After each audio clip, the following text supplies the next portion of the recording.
ಮೋದಿಜಿಯವರ ಹಿಂದುತ್ವಕ್ಕೆ 2% ಜನರು ಮಾತ್ರ ಬೆಂಬಲ ಸೂಚಿಸಿದ್ದು. ವೀಕ್ಷಕರೇ, ಸುದ್ದಿಗೊಂದು ಗುದ್ದು ಕಾರ್ಯಕ್ರಮಕ್ಕೆ ಸ್ವಾಗತ. ನಾನು ಅರಫು ಮಂಚ್. ಉತ್ತರ ಪ್ರದೇಶದಲ್ಲಿ ಬಿಜೆಪಿಯ ಹಿಂದುತ್ವವನ್ನ ಒಪ್ಪುವವರು ಈಗ ಕಡಿಮೆ ಆಗಿದ್ದಾರೆ. ಠಾಕೂರ್ಗಳು, ರೈತ ಹೋರಾಟದಿಂದಾಗಿ ಜಾಟರು, ಗುರ್ಜಾರರು ಕೂಡ ಮೋದಿ ಆಡಳಿತವನ್ನ ವಿರೋಧಿಸತೊಡಗಿದ್ದಾರೆ. ಒಂದು ಕೇಂದ್ರ ಸಚಿವ ಪುರುಷೋತ್ತಮ ರೂಪಾಲ ಅವರು ಗುಜರಾತ್ನಲ್ಲಿ ಠಾಕೂರ್ ಮಹಿಳೆಯರ ಕುರಿತು ನೀಡಿದ ಹೇಳಿಕೆ ಕೂಡ ಠಾಕೂರ್ ವಿಭಾಗವನ್ನ ಕೇಳಿಸಿದೆ. ಈ ಎಲ್ಲ ನಕಾರಾತ್ಮಕ ಅಂಶಗಳಿರುವುದರಿಂದ ದಕ್ಷಿಣ ಭಾರತದಿಂದ ಕೆಲವು ಸೀಟುಗಳನ್ನು ಗೆಲ್ಲುವುದು ಮೋದಿಯವರ ಮನಸ್ಸಾಗಿದೆ, ಕನಸಾಗಿದೆ. 400 ಸೀಟುಗಳನ್ನು ಗೆದ್ದು ಮತ್ತೊಮ್ಮೆ ಅಧಿಕಾರಕ್ಕೆ ಬರಬೇಕು. ಸಂಘ ಪರಿವಾರದ ಆಕ್ರಮಣಶೀಲ ರಾಜಕೀಯವನ್ನ ದೇಶದಲ್ಲಿ ಸ್ಥಾಯಿಯಾಗಿ ಉಳಿಸಿಕೊಳ್ಬೇಕು ಎನ್ನುವುದು ಮೋದಿ ಮತ್ತು ಸಂಘ ಪರಿವಾರದ ಎಜೆಂಡಾ. ಆದರೆ ಬೆಲೆ ಏರಿಕೆ, ನಿರುದ್ಯೋಗಗಳಂತಹ ಸಮಸ್ಯೆಗಳಿಂದ ದೇಶ ತತ್ತರಿಸ್ತಾ ಇದೆ. ಜನರು ರಾಹುಲ್ ಗಾಂಧಿ ಅವರು ಕೇಳುತ್ತಿರುವ ಪ್ರಶ್ನೆಗಳತ್ತ ಮಾರು ಹೋಗ್ತಾ ಇದ್ದಾರೆ. ಹಿಂದುತ್ವವಾಗಲಿ, ಮೋದಿಯ ಭ್ರಷ್ಟಾಚಾರವಾದವಾಗಲಿ ಜನರ ನಡುವೆ ವಿಷಯವೇ ಆಗಿಲ್ಲ. CSDS ಮತ್ತು ಲೋಕನೀತಿ ಪ್ರಕಟಿಸಿದ ಸಮೀಕ್ಷೆಯಲ್ಲೂ ಕೂಡ ಹಿಂದುತ್ವಕ್ಕೆ ಕೇವಲ 2% ಜನರು ಮಾತ್ರ ಒಂದು ಚುನಾವಣಾ ವಿಷಯವೆಂದು ಹೇಳಿದ್ದಾರೆ. ಇನ್ನೊಂದು ಕಡೆ ಹಿಂದುತ್ವವನ್ನು ಪ್ರಚೋದಿಸಿ ಮತ್ತೊಮ್ಮೆ ಏನಾದರೂ ಮಾಡಿ ಚುನಾವಣೆಯಲ್ಲಿ ಗೆಲ್ಲಬೇಕೆಂದು ಮೋದಿ ಅವರು ಪ್ರಯತ್ನಿಸ್ತಾ ಇದ್ದಾರೆ. ಆದರೆ ಇವೆಲ್ಲಕ್ಕೂ ವಿರುದ್ಧವಾಗಿ ಜನರು ಇಂತಹ ವಿಚಾರಗಳಿಂದ ದೂರ ನಿಂತು ವಾಸ್ತವದತ್ತ ಕಣ್ಣು ತೆರೀತಾ ಇದ್ದಾರೆ.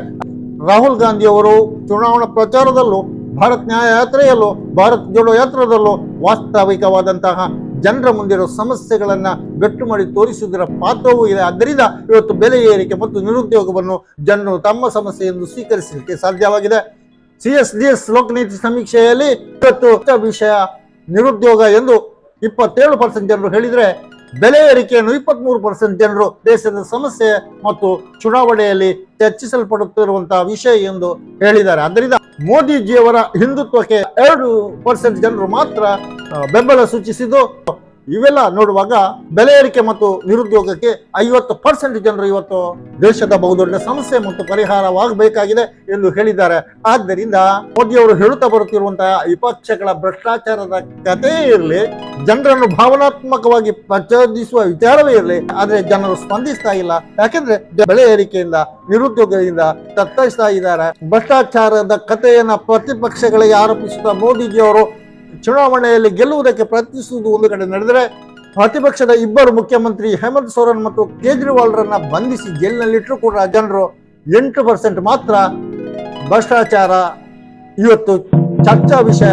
ಎಲೆಕ್ಟ್ರಲ್ ಬಾಂಡ್ ಬಹಿರಂಗವಾದ ಮೇಲೆ ಸಾವಿರಾರು ಕೋಟಿ ರೂಪಾಯಿಯನ್ನ ಬಿಜೆಪಿ ಪಡೆದದ್ದು ಮತ್ತು ದೇಣಿಗೆ ಕೊಟ್ಟ ಕಾರ್ಪೊರೇಟ್ ಕಂಪನಿಗಳಿಗೆ ಪ್ರಾಜೆಕ್ಟ್ಗಳನ್ನ ವಿತರಿಸಿದ್ದು ಬಿಜೆಪಿ ಬಹುದೊಡ್ಡ ಭ್ರಷ್ಟಾಚಾರ ಪಾರ್ಟಿ ಎಂದು ಇವತ್ತು ಜನರು ನಿರ್ಧರಿಸಿದ್ದಾರೆ. ಆದ್ದರಿಂದ ಭ್ರಷ್ಟಾಚಾರದ ಕುರಿತು ಕೇಂದ್ರ ವಿತ್ತ ಸಚಿವೆ ನಿರ್ಮಲಾ ಸೀತಾರಾಮನ್ರ ಪತಿ ಪರ್ಕಳ ಪ್ರಭಾಕರ್ ದೇಶದಲ್ಲಿ ನಡೆದಂತಹ ಬಹುದೊಡ್ಡ ಭ್ರಷ್ಟಾಚಾರ ಎಂದರೆ ಎಲೆಕ್ಟ್ರಲ್ ಬಾಂಡ್ ಭ್ರಷ್ಟಾಚಾರ ಆಗಿದೆ ಎಂದು ಹೇಳುತ್ತಾ ಇದ್ದಾರೆ.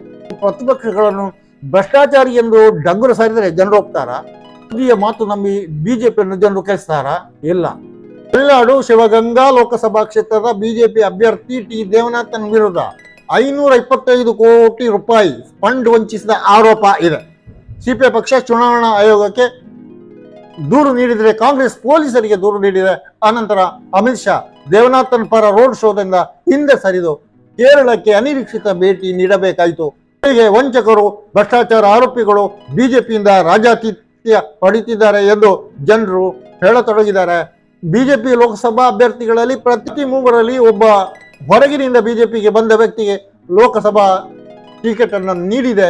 ಇದು ಕೂಡ ಬಿಜೆಪಿಯ ಹಿಂದುತ್ವವನ್ನ ಅದರ ಜನರೇ ಇವತ್ತು ಪ್ರಶ್ನಿಸುವಂತಹ ಒಂದು ಸ್ಥಿತಿ ನಿರ್ಮಾಣವಾಗಿದೆ. 2% ಮಾತ್ರ ಇವತ್ತು ಹಿಂದುತ್ವ ಚರ್ಚಾ ವಿಷಯ ಆಗಿದೆ ಎಂದು ಜನರು ಕೇಳಲು ಕಾರಣ, ರಾಹುಲ್ ಗಾಂಧಿ ಸಹಿತ ಪ್ರತಿಪಕ್ಷಗಳು ಬೆಲೆ ಏರಿಕೆ, ನಿರುದ್ಯೋಗವನ್ನು ಮುಖ್ಯ ಚುನಾವಣಾ ಚರ್ಚಾ ವಿಷಯವನ್ನಾಗಿ ಮಾಡಿದ್ದು, ಪ್ರಧಾನಿಯ ಭಾವನಾತ್ಮಕವಾಗಿ ತಿವಿಯುವಂತಹ ವಿಚಾರಗಳನ್ನು ಜನರು ಮೂಲೆಗೆ ಸರಿಸಿ ವಾಸ್ತವವನ್ನು ಚರ್ಚಿಸಿ ಒಟ್ಟಿನಲ್ಲಿ ಜನರು ವಾಸ್ತವದತ್ತ ಗಮನ ಹರಿಸಿದ್ದು ಈ ಸಲದ ಲೋಕಸಭಾ ಚುನಾವಣೆ ವಿಶೇಷ. ಬಿಜೆಪಿ 400 ಸೀಟುಗಳನ್ನು ಗೆಲ್ಲುತ್ತದೆ ಎನ್ನುವುದು ಖಂಡಿತ ಇಲ್ಲಿ ವಿಫಲವಾದಂತೆ ಕಾಣುತ್ತೆ. 200 ಸೀಟು ಗೆದ್ರೆ ಅದೇ ಹೆಚ್ಚು ಅನ್ನುವುದು ಈಗಿನ ಪರಿಸ್ಥಿತಿಯಾಗಿದೆ. ಕೈಗೆ ಉದ್ಯೋಗ ಬೇಕು, ಬೆಲೆ ಏರಿಕೆಗೆ ನಿಯಂತ್ರಣ ಬೇಕು. ಮೋದಿ ಸರ್ಕಾರ ಇದರಲ್ಲಿ ಸಂಪೂರ್ಣ ವಿಫಲವಾಗಿದೆ ಎಂದು ಜನರು ಇವತ್ತು ಹೇಳ್ತಾ ಇದ್ದಾರೆ. ಯಾಕೆಂದ್ರೆ ಜನ ಹಿಂದಿನಂತಲ್ಲ ಹೆಚ್ಚು ಬುದ್ಧಿವಂತರು. ಆಡಳಿತದಲ್ಲಿ ಅಸಲಿಗಳು ಯಾರು ನಕಲಿಗಳು ಯಾರು ಎಂದು ಜನರು ಗುರುತಿಸಬಲ್ಲ ಶಕ್ತಿಯನ್ನು ಹೊಂದಿದ್ದಾರೆ. ಈ ಭ್ರಷ್ಟಾಚಾರಿಗಳನ್ನ ತಮ್ಮ ಪಕ್ಷಕ್ಕೆ ಸೇರಿಸಿ ಶುದ್ಧೀಕರಿಸಿದಂತಹ ಬಿಜೆಪಿಯನ್ನ ಅಧಿಕಾರದಿಂದ ಇಳಿಸುತ್ತಾರೆ ಎನ್ನುವುದೇ ಇತ್ತೀಚಿನ ವಿದ್ಯಮಾನಗಳು. ವೀಕ್ಷಕರೇ, ನಿಮ್ಮ ಅಭಿಪ್ರಾಯ ಏನು? ಸುದ್ದಿ ಗುದ್ದು ಕಾರ್ಯಕ್ರಮದಲ್ಲಿ ಈ ಹೊತ್ತಿನ ಚರ್ಚೆ ಇಷ್ಟೇ. ಇನ್ನೊಂದು ಕಾರ್ಯಕ್ರಮದೊಂದಿಗೆ ಇನ್ನೊಮ್ಮೆ ನಿಮ್ಮ ಮುಂದೆ ನಾನು ಅರ್ಹ ಮುಂಚಿ. ಜೈ ಭಾರತ್.